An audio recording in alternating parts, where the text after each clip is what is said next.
मेरे प्यारे IIT JEE aspirants, आपका प्रिपरेशन बहुत अच्छा चल रहा है। आपकी मेहनत बस रंग लाने ही वाली है। अब मैं आपको जो लेटेस्ट अपडेट बताने वाली हूं, अगर आपने ये अपडेट मिस कर दिया लेकिन, तो आपकी रैंक और परसेंटाइल पे बहुत फर्क पड़ेगा। जो मैं आपको अभी टिप्स विद अपडेट्स देने वाली हूं, अगर आप उनको ध्यान से सुनेंगे और फॉलो करेंगे तो आपकी रैंक और परसेंटाइल में ड्रास्टिक इंप्रूवमेंट होगा। तो बिना स्किप करे इस वीडियो को देखिए। ये 5 से 8 मिनट जो आप अभी इन्वेस्ट करने वाले हैं, ये आपको लॉन्ग टर्म का फायदा देने वाला है। सबसे पहले आपको क्या करना है, आपको एक पेपर उठाइए। आप आज ही अभी इस वीडियो को देखने के बाद एक पेपर उठाइए, ब्लैंक पेपर पर एक मार्कर से, मोटे स्केच पेन से, जिससे अच्छे से डार्क कलर के स्केच पेन से उस पर लिखिए मुझे इतना परसेंटाइल चाहिए। आपको ये नहीं लिखना है कि कितना आप खुद सोच रहे हैं कि आपके प्रिपरेशन के बेसिस पे आएगा, बट आपको कितना परसेंटाइल चाहिए, आप कितना परसेंटाइल ड्रीम करते हैं। 99.6%, 99.8%, 99, जो भी परसेंटाइल आप चाहते हैं, आप ड्रीम करते हैं, आप बड़े बड़े अक्षरों में उस पेपर पर लिख दीजिए। और जब तक आप एग्जाम देने नहीं जाते हैं, आप बीच में उस पेपर को देखते रहेंगे। इसको हल्के में मत लीजिएगा। The thing which is in site is in mind. अगर आप उसको देखते रहेंगे और लिखेंगे तो आप जरूर अचीव करेंगे। जब ऊंचा सोचोगे तभी ऊंचा अचीव करोगे। सेकेंड टिप जो आपको ध्यान में रखनी है कि आपने अपना इंटेलेक्चुअल बैलेंस तो बहुत ही बना लिया। आई एम श्योर आपके सारे सब्जेक्ट बहुत अच्छे तैयार हैं, पर अब आपको अपना मेंटल बैलेंस बनाकर उस स्टोरेज को पूरा फिल करके अपडेट करना है। अगर आप अपना सॉफ्टवेयर अपडेट करके नहीं ले जाएंगे तो भैया पेपर के साथ कंपैटिबिलिटी नहीं होगी और वहां पे आपकी नॉलेज डाउनलोड होने में प्रॉब्लम हो सकती है। तो आपको अपना मेंटल बैलेंस कैसे मेंटेन करना है? नंबर 1, आपको अपनी नींद कम से कम 8 घंटे की पूरी करनी है। नंबर 2, अब आप कोई भी टेस्ट नहीं देंगे। आपको लगता है कि इस सब्जेक्ट का मैं एक बार, इस चैप्टर का एक बार टेस्ट देकर देख लेता हूं, मेरा प्रिपरेशन कैसा है, तो अब वो समय नहीं है। No test now. अब अगर आपने कोई भी टेस्ट दिया और बाय चांस पैनिक और प्रेशर के कारण आपका कोई क्वेश्चन अटक गया, तो आपकी जो ब्रेन की वायरिंग है वो बहुत ज्यादा टैंगल्ड हो जाएगी और आप उसको सुलझा नहीं पाएंगे। इसलिए इस समय सिर्फ आपको अपने नोट्स उठाने हैं जो आपने बनाए हैं और आपको उन्हें रिवाइज करना है। कोई नया टॉपिक, कोई नया सब्जेक्ट, कोई नया कॉन्सेप्ट इस समय नहीं पढ़ना है। थर्ड टिप, आपको अपनी स्ट्रैटेजी बहुत ही फर्म लेकर एग्जामिनेशन हॉल में एंटर करना है। आई एम श्योर आपने अपनी पढ़ाई की स्ट्रैटेजी तो बहुत अच्छे से पहले से ही फॉलो करी होगी, लेकिन जो स्ट्रैटेजी मैं आपके साथ शेयर करने वाली हूं, ये 100% रिजल्ट गिविंग स्ट्रैटेजी है और आप इसको जरूर फॉलो करिए और इसको इन्वॉल्व करिएगा। आपको प्लान करना है कि आप एग्जाम में एग्जाम पेपर को कैसे सॉल्व करेंगे। 3 सब्जेक्ट्स होते हैं, फिजिक्स, केमिस्ट्री, मैथ्स। तो बहुत सारे स्टूडेंट का जो स्ट्रॉन्गेस्ट सब्जेक्ट होता है वो कोशिश करते हैं कि पहले उससे सॉल्व करें। आपको ऐसा बिल्कुल नहीं करना है। आपको सबसे पहले फर्स्ट राउंड में, आप इसको राउंड्स में सॉल्व करेंगे, इसको फेजेस में सॉल्व करेंगे क्वेश्चन पेपर को। फर्स्ट राउंड में आप ऐसे क्वेश्चंस को हर सब्जेक्ट में सॉल्व करेंगे जो चुटकी बजाते ही आप सॉल्व कर लेते हैं। तो अगर आपको लगता है ऐसे 5-6 ऐसे क्वेश्चन, 7 ऐसे क्वेश्चन हैं जो बस ब्लिंक ऑफ द आई पे आप सॉल्व कर सकते हैं, फिजिक्स के सॉल्व कर लीजिए, केमिस्ट्री के सॉल्व कर लीजिए, मैथ्स के सॉल्व कर लीजिए। राउंड 1 में जो आपने क्विक वाले क्वेश्चन सॉल्व कर लिए, उसके बाद आप राउंड 2 में जाएंगे। अब ये इससे क्या फायदा होगा, जो आप ये तीनों सब्जेक्ट्स के क्विक क्वेश्चन सॉल्व कर लेंगे, आपका प्रेशर थोड़ा रिलीज हो जाएगा।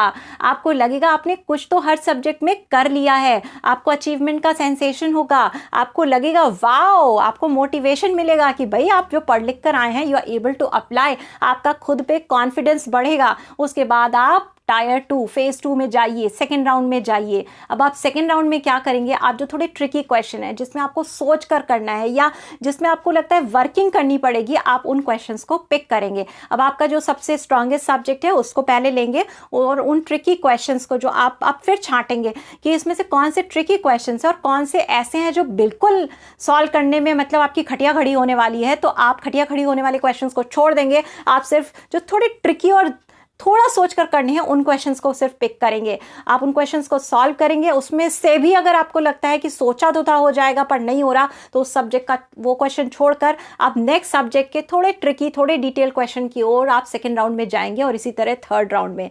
तो अब आपने अपने क्वेश्चन पेपर के कुछ अमाउंट ऑफ क्वेश्चन हर तीनों सब्जेक्ट के सॉल्व कर लिए होंगे। आपका सेंस ऑफ अचीवमेंट और बढ़ जाएगा, आपका कॉन्फिडेंस और बूस्ट हो जाएगा और आपको लगेगा काफी आपने अच्छा अब तक परफॉर्म कर लिया है और आपकी एक ठीक ठाक अच्छी रैंक और परसेंटाइल इसमें आने वाली है, तो आप खुद बहुत मोटिवेट होंगे। अब आप राउंड 3 की ओर जाएंगे। राउंड 3 में आप ऐसे क्वेश्चंस को पिक करेंगे जो राउंड 2 में सॉल्व नहीं हो रहे थे, आपने एकदम ड्रॉप कर दिए थे, या ऐसे क्वेश्चन जो आपको लगता है कि ये बहुत ही ज़्यादा चैलेंजिंग है, शायद सॉल्व हो शायद ना सॉल्व हो, लेकिन आपने पढ़ा है और आप उसको ट्राई करना चाहेंगे।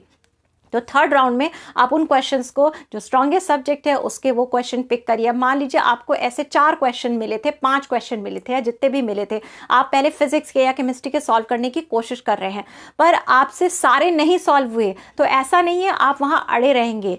This test paper is not for you to prove yourself. आप इस टेस्ट पेपर में क्या कर सकते हैं वो करके आना है, क्योंकि लिमिटेड टाइम है और एग्जामिनर के सामने आप जो परफॉर्म कर सकते हैं वो देना है। वो आपका क्या पोटेंशियल है, आपकी क्या वैल्यू है, वो नहीं देखने वाला है। आप उस समय एग्जामिनेशन हॉल में क्या परफॉर्म कर सकते हैं वो चेक करने वाला है।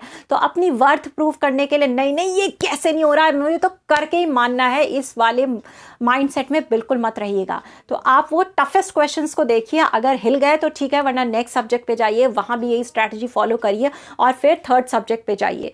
हिल गए तो ठीक है, बहुत अच्छी बात है, नहीं हिले तो कोई बात नहीं। आई एम श्योर आपने 2 राउंड्स तक इतने क्वेश्चन कर लिए होंगे कि एक अच्छी रैंक और एक अच्छी परसेंटाइल आपके पास आ जाए। और जो थर्ड राउंड है उसके कुछ ना कुछ तो हो सकता है आपकी इतना अच्छा प्रिपरेशन है कि आप कुछ क्वेश्चन उसके हिला पाए हो। नहीं हिला पाए तो कोई बात नहीं, कोई टेंशन की बात नहीं है, आपने बहुत अच्छा परफॉर्म कर दिया है। दूसरी चीज आपको जो स्ट्रैटेजी में ध्यान रखनी है कि भाई क्वेश्चन पेपर आपको सॉल्व तो करना है, लेकिन अधिकतर देखा गया है कि जो यहाँ है, जो दिमाग में है, जो क्वेश्चन पेपर में उतारने में आपका बिहेवियर, आपका उस समय का माइंडसेट, उस समय के इमोशंस, उस समय की फीलिंग बहुत रोल प्ले करती है। तो आपको उसका पूरा ध्यान रखना है। आपको एक फ्लो में सारे राउंड्स कंप्लीट नहीं करने हैं। आप पहले 35 minute 40 minute question paper solve करिए, जितना भी कर पाए। आपको कुछ देर का ब्रेक लेना है। अब मैं ये नहीं कह रही कि आप 2-4 मिनट वहां वेस्ट करिए, इतना टाइम नहीं है, मुझे भी पता है। आप 25 सेकेंड, 20 सेकेंड, 30 सेकेंड, 35 सेकेंड आप इतना टाइम लगा सकते हैं। तो फर्स्ट 35 to 40 मिनट के बाद आप एक ब्रेक लीजिए, एक घूंट पानी पीजिए, एक लंबी सांस लीजिए, और ये करते करते, पानी पीते और सांस लेते लेते ये सब साइमल्टेनियसली चलेगा, या मल्टीटास्किंग चलेगी। उस समय आप एग्जाम पेपर के बारे में नहीं, बल्कि कोई लाइफ में एक ऐसी अच्छी चीज हुई हो जिसने आपको सबसे ज्यादा खुशी दी हो, बस वो दिमाग में ले आइए कि वाह, जब आपको 12th में रैंक का अवार्ड मिला था तो कितना अच्छा लगा था, आपके पेरेंट्स के फेस पे कितना अच्छा एक्सप्रेशन था। या आप ये सोच लीजिए, वाह IIT JEE का रिजल्ट निकलेगा और मेरी इतनी अच्छी रैंक देखकर मेरे पेरेंट्स कितने खुश होंगे। बस 30 सेकेंड में आपको ये सारे काम क्विकली कर लेने हैं। इससे क्या होगा, इस छोटे से ब्रेक से आपका माइंड रीजुविनेट हो जाएगा, आप री एनर्जाइज हो जाएंगे। राउंड की तैयारी कर चुके हैं, अब आप सेकेंड राउंड पूरा कंप्लीट करिए, और अगले फिर 35-40 मिनट बाद, 30 मिनट बाद, जब आपको लगता है कि आपका माइंड अब बहुत टायर्ड हो गया है, आप फिर ऐसा ही 30 सेकेंड का एक ब्रेक लीजिए और सेम स्ट्रेटजी फॉलो करिए। एक घूंट अच्छा पानी पीजिए, 1-2 लंबी सांसें लीजिए, और दिमाग कुछ अच्छा जो आपको इंसान पसंद हो, मम्मी को, पापा को, किसी को याद करिए, कोई पॉजिटिव मूवमेंट को याद करिए, और उस 30 सेकेंड में फिर से अपनी एनर्जी को भर लीजिए और उस एनर्जी को अपने थर्ड राउंड में लगा दीजिए। अगर आप ये सारी स्ट्रैटेजी फॉलो करेंगे तो आपको अच्छी रैंक लाने से, अच्छा परसेंटाइल लाने से कोई नहीं रोक सकता। तो ये लेटेस्ट अपडेट जरूर देखिए और अपने दोस्तों को भी भेजिए। चक दे फट्टे, अब आपको IIT JEE को अच्छी रैंक और परसेंटाइल से क्लियर करने में कोई भी रोक नहीं सकता। आपको एज अ स्टूडेंट या किसी भी पेरेंट को अगर लगता है कि लास्ट मिनट में आपका बच्चा या स्टूडेंट बहुत स्ट्रेस्ड है, बहुत एंग्शियस है, बहुत एंग्जाइटी में है, और आपको किसी भी तरह की मेरी काउंसलिंग की ज़रूरत है, तो मुझे तुरंत इंस्टाग्राम, ट्विटर या फेसबुक पे कांटेक्ट करिए और मैं उसकी काउंसलिंग, लास्ट मिनट काउंसलिंग ज़रूर करूंगी, उससे बहुत इफेक्ट आएगा। तो आप बेझिझक मुझसे कनेक्ट हो सकते हैं। अगर आपको ये वीडियो मेरा पसंद आया तो आप लाइक करिए, सब्सक्राइब करिए, बेल आइकन को प्रेस करिए, और सेक्शन में बताना मत भूलिएगा कि आपका क्वेश्चन पेपर कैसा गया और आपका रिजल्ट कैसा रहा। Till then, stay happy, stay healthy, and wishing you all the best. Go and crack IIT JEE।